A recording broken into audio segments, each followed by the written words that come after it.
بسم الله والحمد لله والصلاة والسلام على رسول الله. والسلام عليكم ورحمة الله تعالى وبركاته.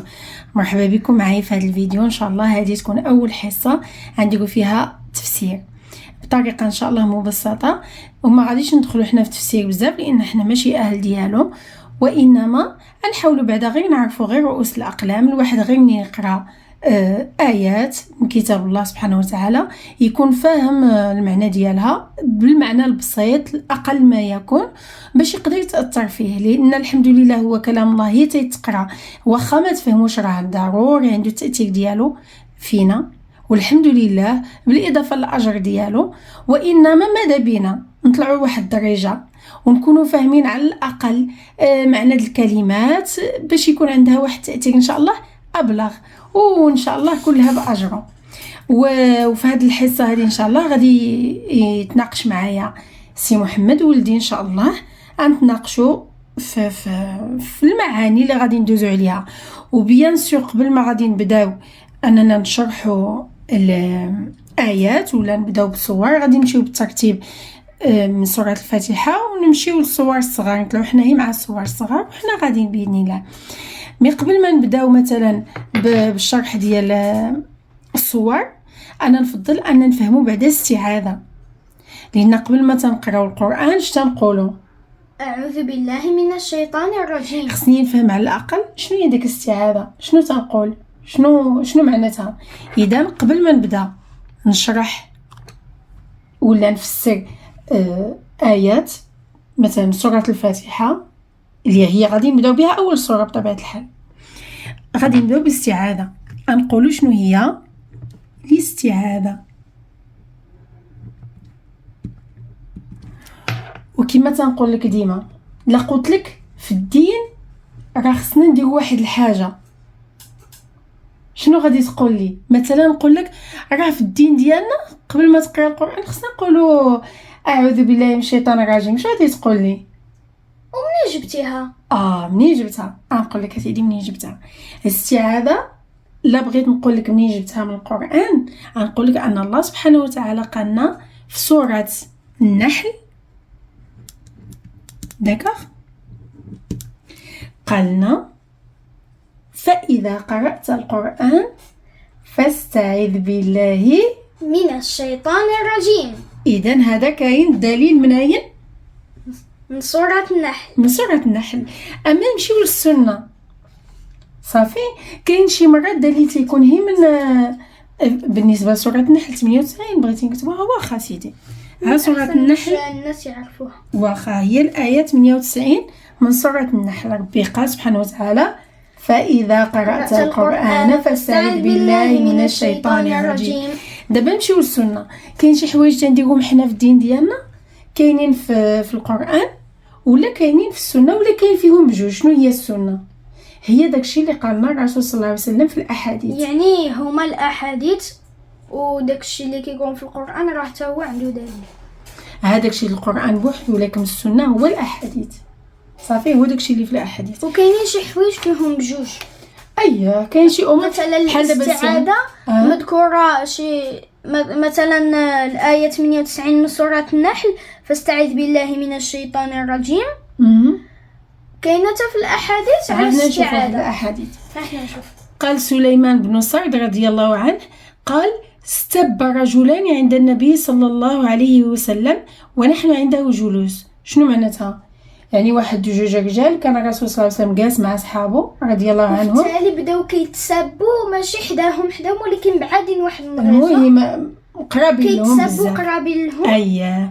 واحدهما يسب صاحبه، يعني واحد فيهم اللي كان شاعل اكثر، فيهم اللي كان شاعل في العصب ديالو طالع مغضبا، يعني كان غضبان، قد احمر وجهه بقوه الغضب، وجهه ولا احمر يا ربي السلام بحال مطيشه. فقال النبي صلى الله عليه وسلم اني لا اعلم كلمه، يعني انا عارف واحد الكلمه لو قالها هذاك اللي معصب وجهه احمر لذهب عنه ما يجد. يعني انا عارف واحد الكلمه الا قالها هذاك اللي معصب بالتالي غادي يزول منه داك العصب يمكن له يزول منه كاع حياته كلها وما يبقاش فيه.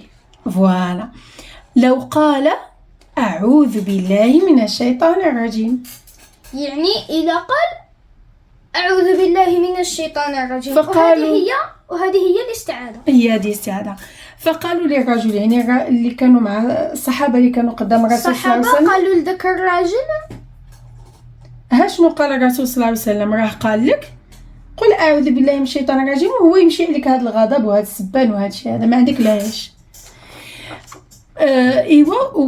لا ما تحركش الأرض هاني. يعني فقالوا للرجل ألا تسمع ما يقول النبي صلى الله عليه وسلم؟ يعني قالوا لذاك الراجل واش ما كتسمع شنو كيقول النبي عليه الصلاة والسلام؟ حيت هو منين كان تيهضر الرسول صلى الله عليه وسلم وكان تيسب ويعرق ومعصب ومحمر كيما طيشه، دونك ما كانش سامع. وهي غادي تقول لكم تبقي الحديث وانا نفسر. اوكي. فقال هذاك الراجل اللي كان غضبان اني لست بمجنون. وقال ذاك الراجل انا ماشي مجنون بحالو باش نتبع داك. لا بحالو كيفاش بحالو؟ لا بحال من انا ماشي مجنون باش نقول باش نسمع له. انا ماشي مجنون باش نسمع له. لمن انا ماشي مجنون باش نسمع للرسول عليه الصلاه والسلام. لا ماشي قصد هكا، ماشي انا حمق باش نسمع له، لا يا واش انا حمق باش نقول اعوذ بالله من الشيطان الرجيم، ماشي على الرسول صلى الله عليه وسلم. لا يعني واش انا حمق ما شتوني حماقيت باش نقول اعوذ بالله من الشيطان الرجيم، مالي راني هو هذاك. بحال دابا حتى شي واحد لحد الان تلقى شي ناس تيدابزو تقول قول اعوذ بالله من الشيطان الرجيم، تقول لك مالك ما شتيني مسطي، فهمتي؟ نفس الهضره قال هذاك الراجل. يعني هو قال مالكم شتوني انا مسطي باش عاد غادي نقول اعوذ بالله من الشيطان الرجيم. هذا هو المعنى. انا واش شتوني حماقيت مالي واش مسطي، وراك مهما وليتي حمر كيما طيش. هيا غادي تكمل معاكم. اتقطع هادشي في المونتاج. لا ما نقطعوش، علاش نتعلموا. هي احسن حاجه انك تتعلم وانت تتعلم وحده. كان يمكننا هذه الحصه نديرها انا وياك مثلا، ولكن ماذا بينا اننا حنا تنستافدوا ونسجلوا هادشي ويكون استفاده لواحد اخر. ما تبغيش حتى الناس يستافدوا حتى حنا نستافدوا وتا انا مثلا انا منين قلتها لك المره الاولى انا في بالي انك فهمتي شنو قصد. لست بمجنون يعني واش انا حماق شتوني حماقيت باش نقولها، لا انت جاك في بالك انه هو قال الرسول صلى الله عليه وسلم واش انا حماقيت باش نسمع له. ربما الله اعلم كان هو من الصحابه هذا، يعني كان مسلم، ولكن في اللحظه الغضب ديالو ما وزنش، فالتالي ما كيعرفش حتى شنو كيبدا كيقول. لان الغضب تيخلي الانسان يوصل لواحد اللحظه لواحد الدرجه ربما ما يفهمش حتى انا مثلا غير انا الا تعصبت الله يستر فالتالي نقبل ما اجدنا شي عصب. اذا هو مهما كان جالس مع الصحابه وقد قريب للرسول صلى الله عليه وسلم، اذا كان مسلم ولا ما كانش مسلم؟ غالبا غادي يكون مسلم. غيكون مسلم. غير هو المسلمين كلهم واش كل شيء في نفس الدرجه ديال الايمان؟ الاغلبيه راهم ملي كيتعصب حتى ما كيعرفش شنو كيبدا كيقول. ومن ناحيه درجه الايمان راه كله درجته.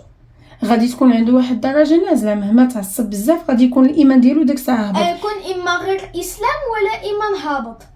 فوالا يا ايمان هابط ولا اسلام صافي. فوالا يا اما غير مسلم هكاك ولا ايمان طايح صافي، ولا الايمان ديالو طاح. ربما طاح في ديك اللحظه، لان راه الايمان تيطلع ويهبط ماشي ديما في اي لحظه.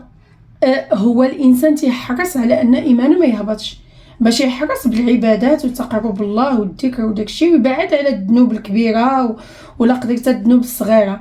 وانما الايمان ديالو يقدر بصح يهبط في اي وقت ويطلع في اي وقت، ماشي من ناحيه لا ماشي في اي وقت غير يجي ويطلع. لا الانسان يدير شي تصرف في داك الاوقات يكون داكشي تقرب الله سبحانه وتعالى وغادي يطلع. ولكن الا داكشي تصرف ما زوينش في داك الاوقات اللي دار تصرف ما زوينش بطبيعه الحال يطيح. فوالا لان الايمان تيزيد. تصرف ما زوينش كثر من القياس وزاد فيه بالتالي يمكن له يطيح الاسلام. بحال تقول زاد الدرجه 180 فين في النقصان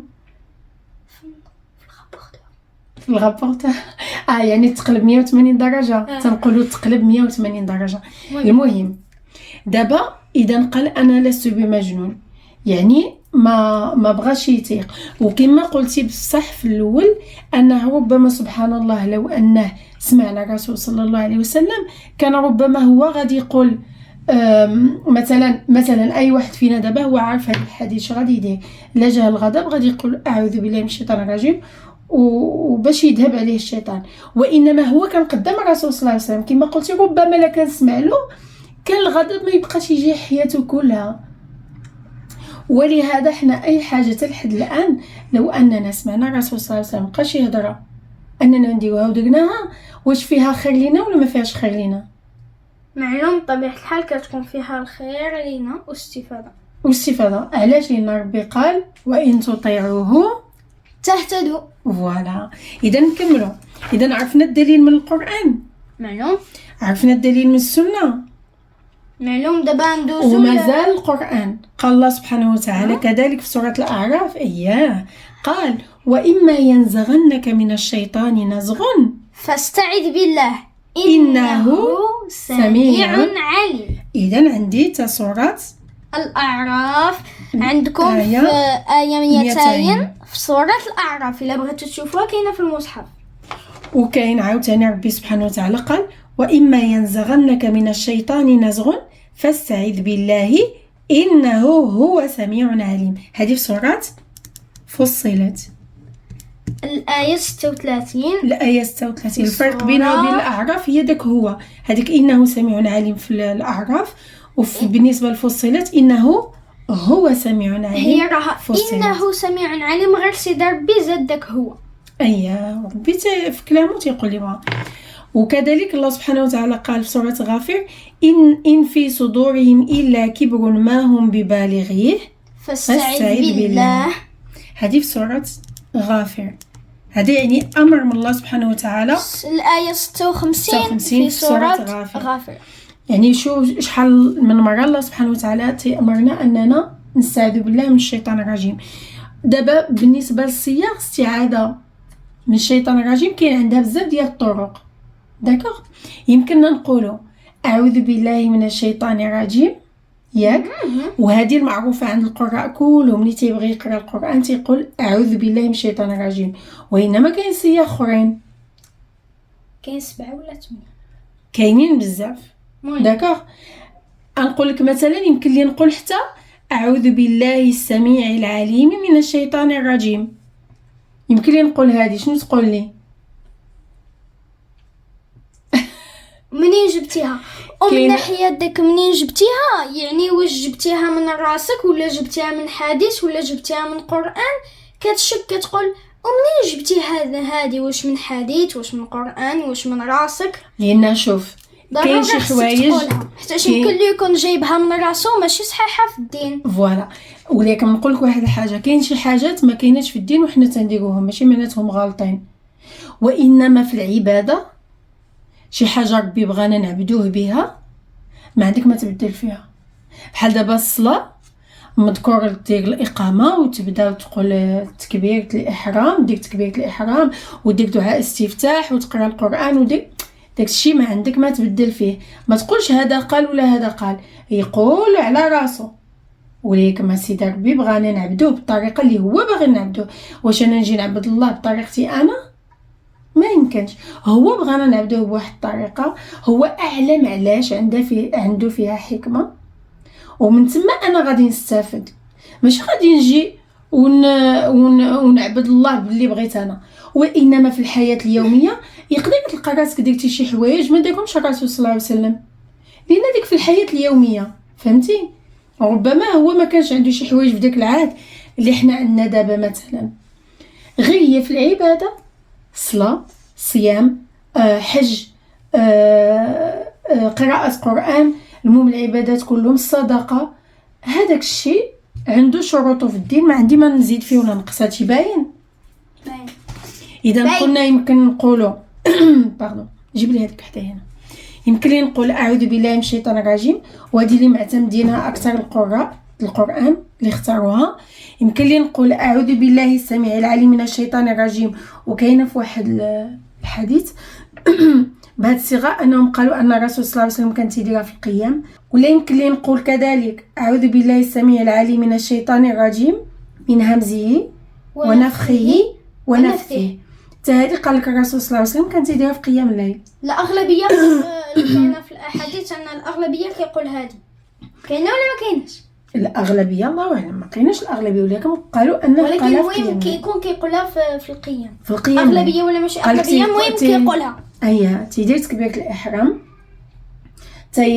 تيقرا، تيدير دعاء الاستفتاح وتيقولها وعاد تيبدا يقرا القران صافي. ويمكن لي نقول لك ما تقولي شنو هي. اعوذ بالله السميع العليم من الشيطان الرجيم من همزه ونفخه ونفثه. شنو هي الهمز؟ الهمز قال لك الهمز الشيطان هو الخنق ديالو. الخنق قال لك يعني الله يستر كاين اللي تيجيهم الجنون، ماشي زعما الحماق، تيحماقوا الجنون، يعني الجنون هو الحماق، كيتجنوا تيحماقوا الله يستر. وكاين اللي تيجيهم صرع انهم تيكونوا عاديين ومن بعد الله يستر يقدر يطيحوا يبقاو بحال تيفركلوا وتيخرج لهم كشكوشه من فمهم، داكشي الصرع الله يستر بحال الرغوه تتخرج من الفم. المهم واحد المرض الله يستر، طلبوا الله السلامه والعافيه. اذا هذا الخنق، هذا الهمز، همز الشيطان قال هو الخنق، يعني نوع من الجنون والصرع، هذا الهمز. نفخه هو الكبر، يعني تتقول اعوذ بالله من الشيطان. منفخ على شي واحد، يعني كيقول شوف انا منفخ عليك، انا احسن منك.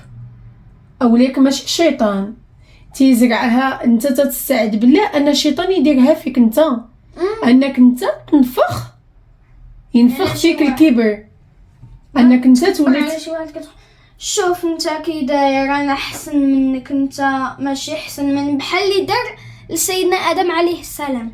اكزاكتومون، هو اول الخلق. هو هذا موضوع اخر، هو اول تكريم في العالم في الخلق. وهو قال لا انا احسن منه، وبالتالي تكبروا عليها مشى لجهنم. وهذا موضوع اخر مازال ان شاء الله نهضروا عليه، ان كاين واحد بحال داكشي اللي خرج ابليس من الجنه، كان عنده واحد الامراض في قلبه، منهم الكبر وحوايج اخرين. هذوك الامراض اللي كانوا في ماشي مريض، ولكن كاين راه شوف كاين المرض البدن، هو بحال دابا يدي تتحرقني، رجلي، راسي، عيني، منخاري، شي حاجه. ولكن كاين امراض في القلب، وفي خبارك ان الامراض القلب كيفاش من الامراض البدن. لان مثلا انت تكون عندك مثلا جرحه الله يستر، ادير لها واحد الدواء ديالها، دير لها عسيله ولا شي دواء، ولا المهم من بعد ما غاديش تبر، مع الوقت تبرى.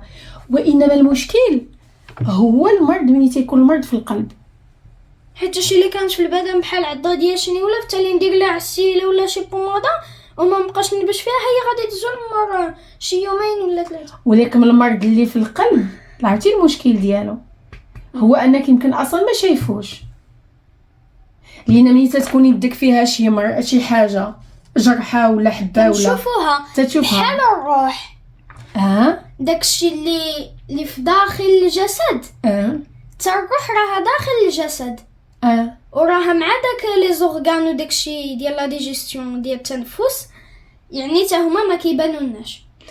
وانما هادوك ديال الاعضاء ديال الذات واخا الداخل كاين دابا راديوهات وداكشي، ملي تتمشي للطبيب تيديروا لي راديو، الروح ما تتبانش بلي راديو، الروح ديال الله سبحانه وتعالى. والقلب هو النتيجه ديال داك الروح ديالك، واش مع الله ولا قويتي النفس ديالك وبقات في الدنيا مع الدنيا ومع الشيطان وداك الشيء. بحال مثلا في واحد الحديث كيقولوا ان المضغه هي القلب بحال مضغه، واحد المضغه الا فسدات غادي يفسد الجسد كله من برا ومن الداخل، يعني الا ما بقاتش كتخدم بالتالي حتى حنا ما بقاوش كنخدموا، ولكن الا بقات خدامه وتصلحات يعني زالوا داك الامراض اللي فيها باذن الله، حتى حنا غادي نتصلحوا من برا ومن الداخل.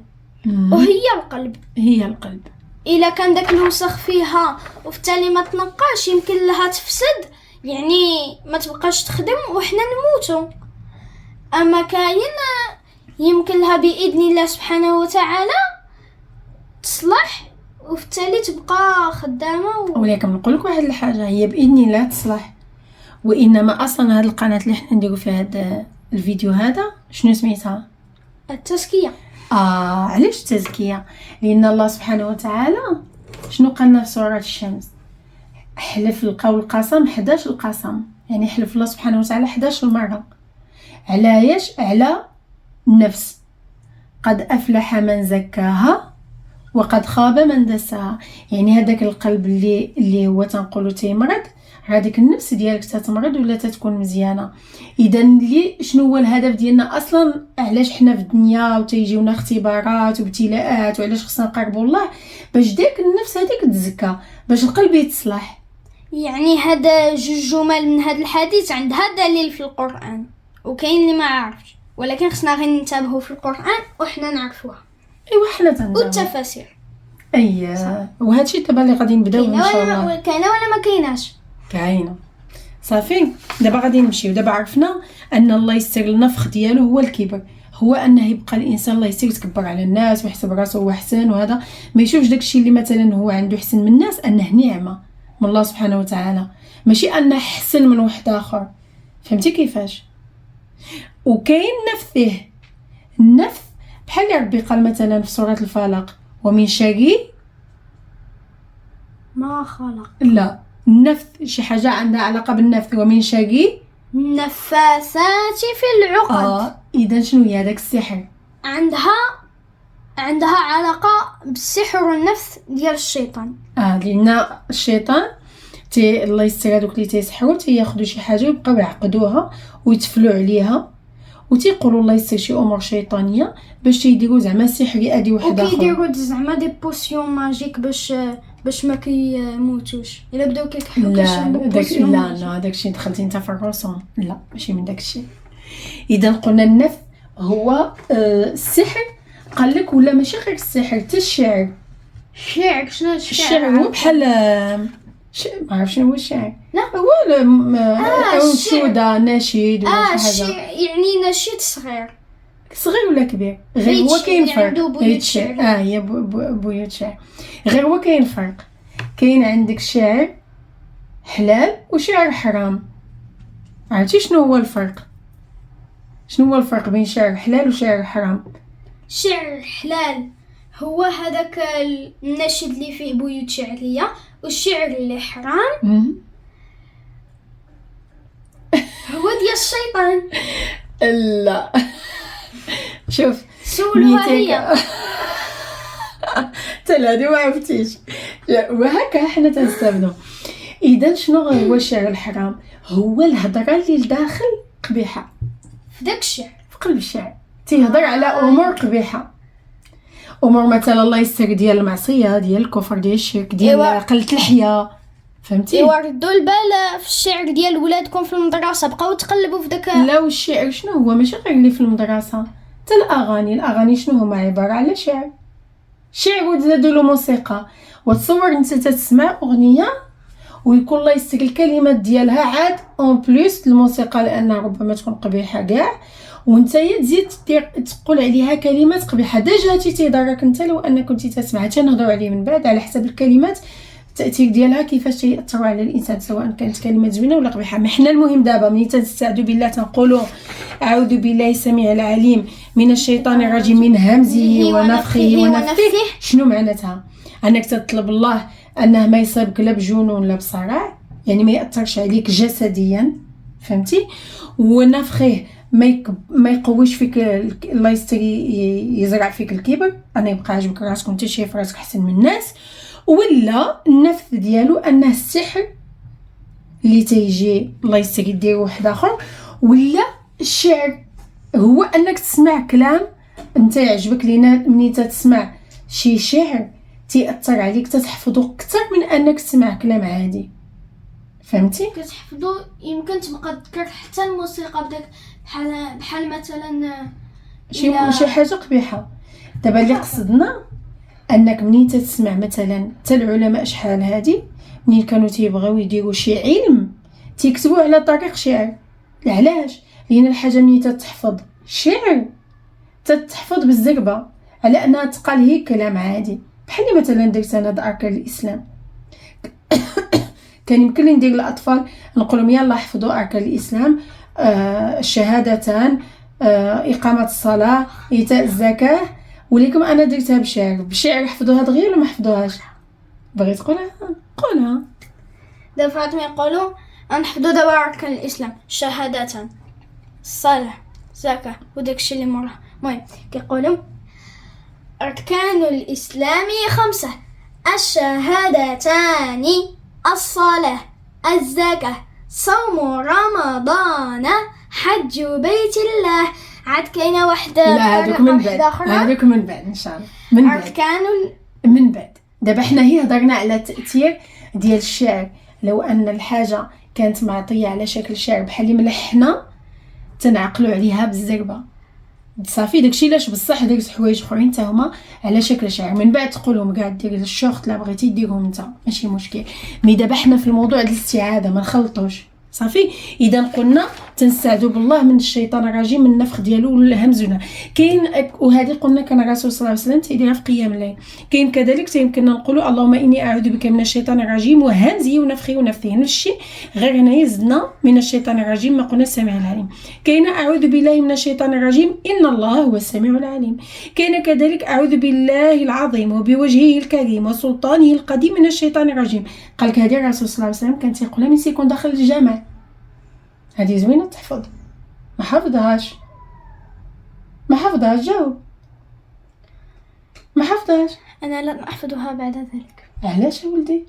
قالها الرسول صلى الله عليه وسلم في الدخول يعني انا ما حفظهاش. لا ولا هكا قلتي بحال اللي ما غاديش نحفظها. لا انا باغي نحفظها غير باغي نقصد انا ما انا لا يعني هذه فكرني ما حفظهاش ولكن باغي نحفظها ان شاء الله. دونك هذه فكرني فيها نديروا عليها واحد العلامه حمراء حتى عندنا حنا ورقه كاتبين فيها المعلومات اللي جمعناهم انا وسي محمد. دونك ان شاء الله نحاولوا نحفظوها. كذلك يمكن لي نقول اعوذ بالله العظيم من الشيطان الرجيم، ولا نقول اعوذ بالله هكا تنحس حسن نيتان تكون جالس حدايا تنحس حسن هكا هكا نيتها تمشي وتجي شويه تندوخ. يمكن لي نقول كذلك اعوذ بالله العظيم السميع العليم من الشيطان الرجيم، ولا نقول اعوذ بالله العظيم من الشيطان الرجيم ان الله هو السميع العليم. يعني كاين بزاف ديال الطرق صافي. هادشي كله مفهوم. دابا غادي نجيو نهضروا على حاجه اخرى. قال لك اركان الاستعاذه. دابا اركان الاستعاذه كاينين 5.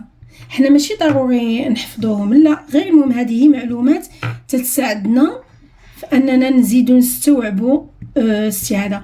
انا ما غاديش نهضر على الاستعاذه في التجويد، يعني فوقاش تتقال وما تتقالش فهمتوا. انا تنهضر هي كمعلومه يعني كمعرفه الكلمات والفائده ديالها وفوالا المعنى اللي قربنا اننا نعيشوا نحسوا بها وحنا تنقولوا لها. كاين اول حاجه الصيغه. قال لك الصيغه هي هادشي يعني الطريقه كيفاش تقولها. قلنا كاين بزاف ديال الطرق اللي هي المعتمده واللي معروفه هي اعوذ بالله من الشيطان الرجيم. كاين المستعيذ. شكون هو المستعيذ؟ شكون هو المستعيذ يا سي محمد؟ هو هذاك اللي تيقول اعوذ بالله من الشيطان الرجيم تيسمى المستعيذ. ولكن عنده واحد الشرط في خبارك باش تكون انت تقول باغي اعوذ بالله من الشيطان الرجيم تقولها، راه عندها واحد الشروط. اول حاجه خصك تكون مؤمن، فهمتي؟ تكون تتامن بالله الدين ديالك مفتخر بانه هو الاسلام، وانك تتامن بالرسول صلى الله عليه وسلم. وخصك وانت تقولها يكون داكشي كما تقولو من لسانك فين خصو يكون؟ في قلبي. لا قلت انا اعوذ بالله من الشيطان الرجيم اعوذ بالله من الشيطان الرجيم وما خرجتهاش من قلبي، راه ما قلت والو، انا غير قلت شي حاجه ما مفهوماش اصلا. اعوذ بالله من الشيطان الرجيم يمكن لا تخرج لك على نيفك على اي بلاصه، مثلا اعوذ بالله من الشيطان الرجيم. هذه تتشوفوا الفيديو قولوا لي واش فهمتوا شي حاجه. اعوذ بالله من الشيطان الرجيم هذه الطريقه ديال شوف يمكن لي نقولها حتى هكا وهي مزغنه، ربما نكون مروحه ولا ما عندهاش علاقه. الاهم في هذا الشيء كله انها تكون خارجه من القلب وماشي غير اعوذ بالله من الشيطان الرجيم.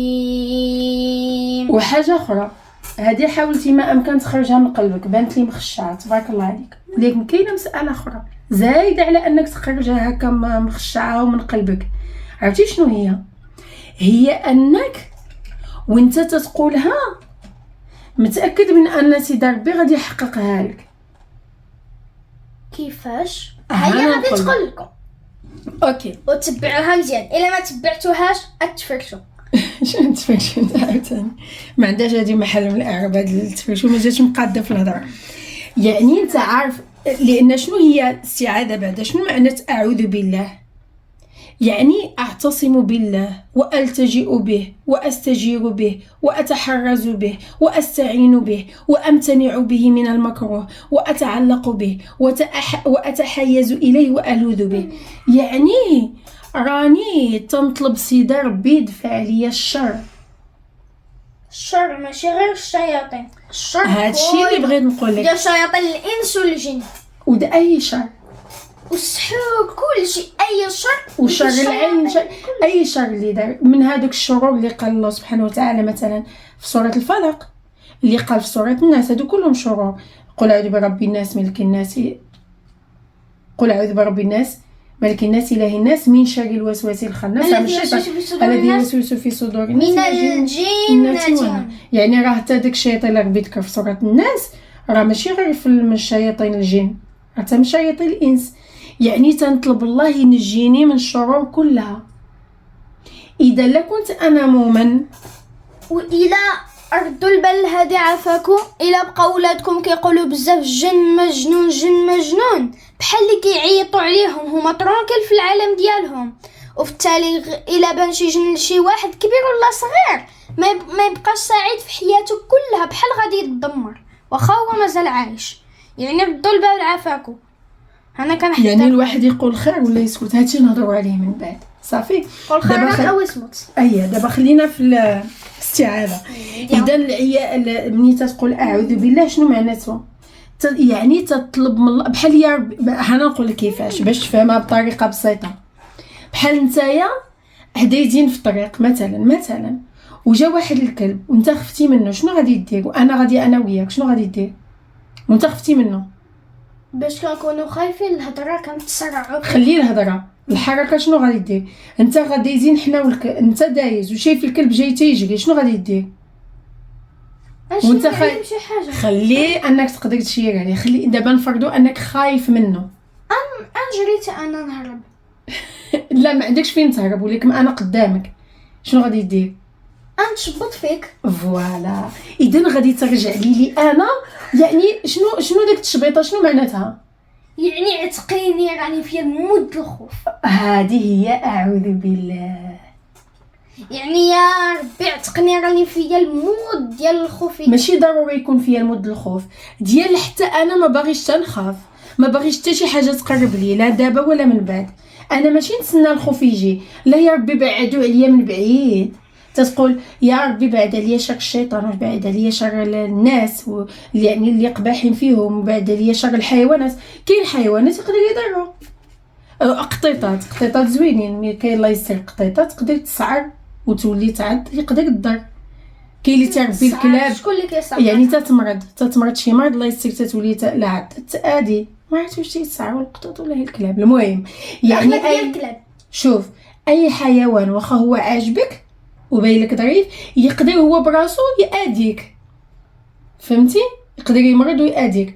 ولهذا لا ان شاء الله ربي يحفظها لك. ولهذا منين تقول اعوذ بالله، يعني يا ربي اي شر منين ما بغى يكون يجي بعدو عليا.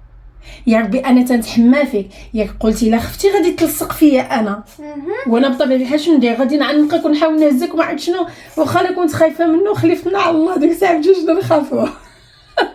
انا ندير واش لا المهم، وانما انت اول ما تفكر في ماماك انها تحميك مثلا، وانما لك انت مؤمن قوي وخايف من شي حاجه، فما تفكر ان الله اللي يحميك. باش هادي قلنا راه المستعيد من اكل الاستعاذه، ماشي غير اجي يقول راه داك المستعيد هو حتى هو عنده دور في الاستعاذه. واش هو مؤمن؟ واش قالها من قلبه؟ واش منين قالها من قلبه متاكد ان سيدي ربي يحميه ويحفظه؟ فهمتيها؟ هذه راه مهمه، ماشي غير اجي يقول وانا نقول الاستعاذه. ولكن كيف قلتيها، هذا الركن الثاني. غندوزو للركن الثالث، هو المستعاذ به. شكون هو المستعاذ به؟ يعني شكون هو اللي طلبتي منه الاستعاذه؟ شكون هو؟ هو الله سبحانه جل وتعالى. وعلا. اذا الله سبحانه جل وتعالى، وعلا. اذا الله سبحانه وتعالى هو اللي قادر يعينك ويعصمك من اي حاجه ويحفظك ويحميك وكل حاجه زوينه صافي. وانما راه ما يمكنناش، قال لك راه لا يجوز انك تستعد من غير الله، انك تطلب العون من غير الله، لان بحال دابا ها اللي قلنا لا طلبتي من الله وكان ايمان قوي، شي واخا الكلب يكون قدامك وهو ادى واحد اخر يجي قدامك يحبس، ولكن هذا ملي توصل لواحد درجه الايمان قويه. اما كما قلتي دابا تقدري تطلب مني انا الاستعانه ياك وانا ما قادراش نفيدك، ولكن الله سبحانه وتعالى كنت معاك ما كنتش معاك غير تحاولي تدفعيني عليه وصافي. تجي فيا الدقه ولا يا ربي السلامه. مثلا الى شي واحد الله يستر يا ربي صنع شي صنم سماه ود واستعد منه صنم لابد ولا اب وما كيقدروش، وصنم اللي حجره ما تقولكش حتى شنو واش الف هو كيفكر ما كيفكرش اصلا واش هو مكتوب عليه الف ولا ما عرفت شنو. هذاك يقول الله يسر الله يسر، يقول اعوذ بك يا ود الله يسر. ولهذا المستعاذ به شي حاجه هذا الى استعد من شي صنم بحال هو كيستعد من الشيطان بالله الله يستر. بيان سور، لان هذاك الشرك غادي يولي بصح راه تيطلب الشيطان يعاونو ماشي الله. اذا المستعاذ الله يعوذ بالله من الشيطان الرجيم. اذا المستعاذ به خص يكون الله سبحانه وتعالى، وكل ما بحال دابا كاين شي حاجات اللي ما كاينش اللي يعاونك فيها الا الله، وكاين شي حاجات اللي يقدر يعاونك الناس تقدر تقولها للناس، وانما كل ما تيطلع الايمان الانسان ما تيبقاش يبغي يقول للناس. بحال دابا تقدر تقول لواحد عافاك صوب لي ديك الحاجه مثلا ماشي حرام، وانما كل ما زاد الايمان راه تتولي ما تبغيش انت تقول وما تحتاج تقول. بحال امنا مريم عليها السلام منين بغات تاكل واش قالت شي واحد جيب لي الماكله؟ منين دخل عليها زكريا عليه السلام شنو قال لها؟ قالها شكون اللي جاب لك هادشي؟ شنو قالت له؟ قالت له هادشي هذا سيد ربي صيفط الملائكه هو من عند الله. اذا المهم اللي قلنا من هادشي كله ان المستعاذ به هو الله سبحانه وتعالى صافي. لا يجوز انني نستعاذ بشي واحد من غيره صافي. غادي نمشيو لرقم 4. شنو هو عليه تيهضر في الاركان ديال الاستعاذه؟ هو المستعاذ منه انت تطلب ربي انه ينجيك من ايش؟ من الشيطان الرجيم ياك، لانك تتقول اعوذ بالله من الشيطان الرجيم. اذا انت باغي ربي ينجيك من الشيطان الرجيم. اعوذ بالله السميع العليم من الشيطان الرجيم. ومن الشرور كلها، ومن الشرور يعني من السعاده ماشي غير من الشيطان، احنا قلنا قبيله من الشيطان ومن الشرور كلها، ومن شر الانس والجن، ومن شر ما خلق، ومن شر النفس والعين الحسد كل شيء صافي. كل شيء هي الاستعاذه تقول اعوذ بالله من الشيطان الرجيم ممكن تقولها على الشيطان فهمتي، وانما راك تستعذ بالله من كل شيء. يعني لما ربيش الله سبحانه وتعالى ما نجاناش من هذا الشيء راه ما كاينش اللي ينجينا. غادي نمشيو للركن الخامس اللي هو المطلب.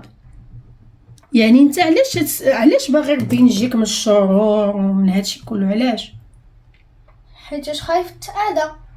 مناش تاذى؟ من الشرور فبالتالي تنتي تولي دير الشر وبالتالي تمشي جهنم. راك خايف منها. اذا خايف على جوج الحوايج، عرفتي شنو هما؟ على راسك وعلى دينك. وعلى دينك هادشي. اذا خايف على دينك ودنياك، وخايف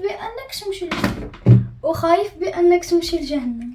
اذا شوف نختزلوها في انك تكون خايف على الدين ديالك والدنيا ديالك، لان يقدر داك الشرور تاذيك في صحتك، في مالك، في دارك، في والديك، وفي الجسد وليداتك، في الجسد ديالك، في نفسك، في نفسيتك، ويقدر تاذى الله يستك في دينك، حيواناتك. عنده قطيطه في هذه الساعه راه عزيزه عليه خايف عليها، وتقدر الله يستر يتاذى الواحد في دينه، انك تلقى راسك ما بقيتيش قادر تخشع بحال قبل، ما بقيتيش قادر تطول في صلاتك بحال قبل. هادشي كله الله يستر راه اذى. اذا المطلب شنو هو انك تحمى في دينك من هذا الشيء كله. اذا لجينا يعني ملي تتقول استعاذه راك تدفع، تطلب ربي يدفع لك الشر. صافي. شنو هو الاستعاذه؟ هو طلب دفع الشر. صافي. هذه هي الاستعاذه، الشر كله تطلب ربي يزولو منك. وتنظن هكا احنا هضرنا، والخلاصه كلها هي انه من الاستعاذه انني الجا الى الله واعتصم به وباسمائه الحسنى وصفاته العليا وكلماته التامه التي لا يجاوزهن بر ولا فاجر من الشيطان الرجيم ونزغاته ووساوسه، واسال الله العصمه منه والحفظ والصيانه والسلامه من جميع شرور الشيطان. وهنا وصلنا لنهايه الفيديو، حتى الحصه اخرى ان شاء الله ونكملوا معنا. وما تنسيش ديروا لنا سبسكرايب، ابوني، لايك، وديروا القلوبه. وباش ديروا الابوني ديروا التوت باش يطلع لكم لي نوتيفيكاسيون، ديروا لي كومونتير. وكان معكم سي محمد المتأني مع ماما غزلان سلاوي، وبارطاجيو باش الناس يفرحوا بينا وتحنا نفرحوا بكم. عندكم الجائزه. والسلام عليكم ورحمه الله تعالى وبركاته. وكانوا معكم الناس ديالكم المفضلين. ما تنساوش لايك، ابوني، وكل شيء.